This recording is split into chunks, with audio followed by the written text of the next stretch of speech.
I love you, Abraham. And I thank you for your teachings because they have led me down many journeys and roads to where I am now. And I just got to take a breather because it's powerful up here to be with you. I have a couple of questions. And my first question is, why do we attract accidents? Or why do we attract things like poison ivy on my face? Because you offer vibrations without knowing you're doing it. You're a sloppy thinker. Okay. I continue, and I could be, I walked out of my sister's house. Now you see, you're doing it now. You're practicing the vibration of what you don't want and making it more likely that that thought will come more easily again. In other words, you don't have to explain. If something good's happening, we all want to hear it. If something not so good is happening, we don't want to be a sounding board that keeps you in the vibrational offering of something unwanted. Isn't that rude of us? It is. It's rude of us. It's rude of us because, well, we care more about your frequency than we do the subject. Okay. So what about somebody that's wanting healing? They can't hear and they want healing. And I encourage them, think positive thoughts, visualize yourself feeling better, find a better feeling place. And we get it. The thing that is so interesting, when you have a vibration going on and you sustain it for a while, that vibration is going to become more. Law of attraction insists on it until eventually there will be a manifestation. By the time there's a manifestation, there's a lot of momentum. Our favorite momentum story, stand at the top of the hill with your car in San Francisco. Decide that you will test momentum. Nudge it from behind. Brakes off, it's out of gear. Nudge it from behind and watch it slowly begin to move. And then come to your senses and realize you don't want to test momentum because your logic tells you what's going to happen. So you just step right out in front of the car and you let it bump up against you, but you stop the momentum because it's easy in the early subtle stages. But if you're standing at the base of the hill trying to stop that momentum, right, it's a problem. So after something is manifested, right, you've got a lot of momentum going. And the thing that we so want you to hear in light of what we're talking about here in the middle of this step 4 is you cannot discuss the problem at hand and stay on the high-flying disc. You just can't wake up and think about that without giving up the frequency of what you want. So our favorite story, Abraham, I've jumped out of an airplane. I don't have a parachute. What do you think I should do now? And we say, hang on, it'll be over in a little bit. Because. So now we're not saying that everything is like that, but we're saying your normal, human, spontaneous response to things is to get hold of the problem and wrestle it to the ground and kill it. And there's an easier way of going about it. And that easier way is to try not to think about it. But by the time something has occurred that is manifested that you really don't want, now it's not just not thinking about it. You got to stop thinking about whatever it is that caused it to begin with. In other words, you got to sort of get back to the beginning of it. But there's no ending and there's really no beginning. There's only now. So we would suggest just distracting yourself from it. If you distract yourself from it long enough that you can genuinely feel well-being will be yours. Now, what if someone's born with a hearing impairment and they can't hear and they've never know how to hear? They've never experienced it. Then they didn't see it as an impairment. They did it on purpose because they wanted a different vantage point than others have. And it's only the others who seek conformity and sameness from everybody that are calling it a deformity. It's just a different approach. But if they stay in frustration, how do we encourage them to feel what it would feel like to hear if they've never heard before? Well, there are several things that you're asking in this that we want to sort of smooth out here. First of all, your assumption is that it's better for them to hear. Now, we get why you think that. If you'd been listening to the man singing in Esther's room this morning, you would have not thought that.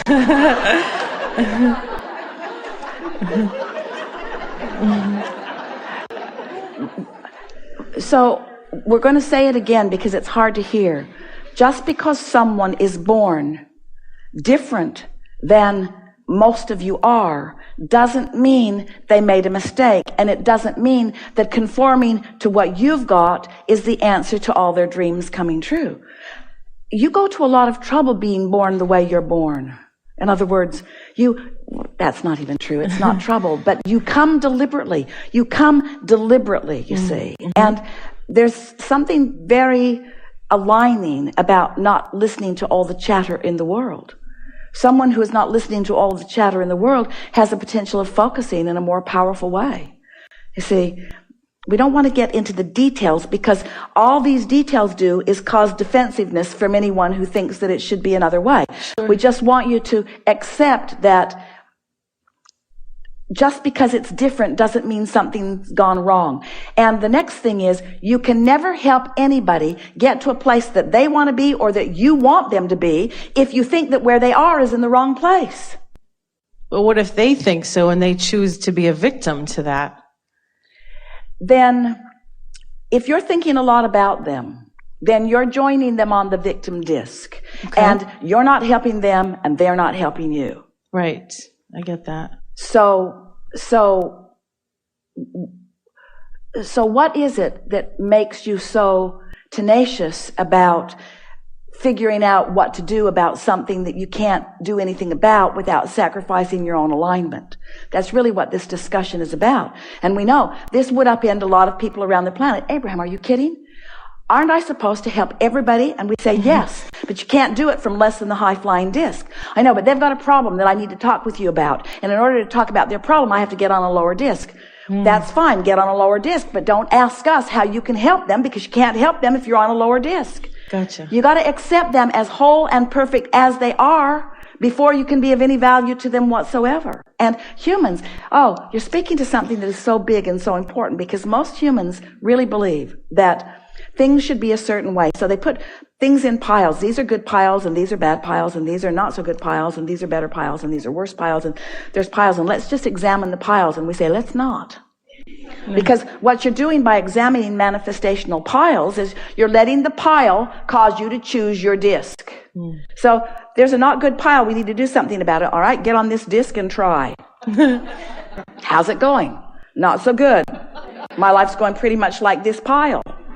Law of attraction says it must. Yeah, but if I get up here on this disc, I feel like I'm betraying that pile.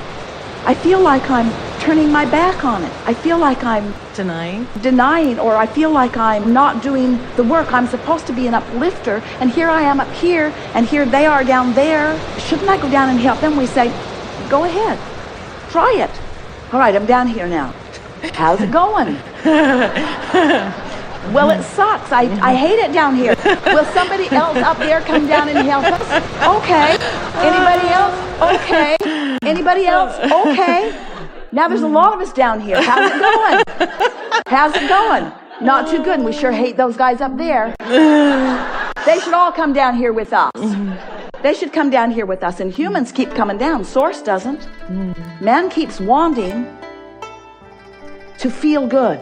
But you gotta find something that allows it, and then you gotta practice it, and then you gotta practice it so well that you own it, and then everything that matches that comes to you. And the way you help other people know it is not by coming down with them, but by staying up there. Thank you. And after a while, you begin to see the beauty in whatever it is they've chosen, because nobody's doing anything wrong. There isn't any wrong in any of this. They're just different choices, you see. A long time after Jerry made his transition, Esther could only see it as wrong because from her point of view, everything about it was wrong. It wasn't wrong from his point of view. It's exactly what he intended. He was right on track, right on path. It was exactly what he wanted. Damn him. How dare you choose your path? I want to assign you to my path. You get to feel as good as you decide to feel, you see. And when you accept that it is your decision and you practice it, then now you've got your shock absorbers. Now when someone's complaining, you don't fall with them.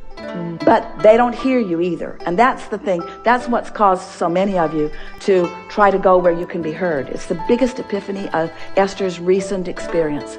She realizes how futile it is to get someone who's standing in a different vibrational place to understand her. And that it's not worth the sacrifice to be heard, you see. Stay where you are, know what you are, know what you want, know how you want to feel that way, practice it, and allow them to join you if they want to. And the nice thing about this is, you hang around up here, people are not all down here, you're all over the place. Most people are up and down and up and down and up and down and up and down, depending upon what they're focused upon.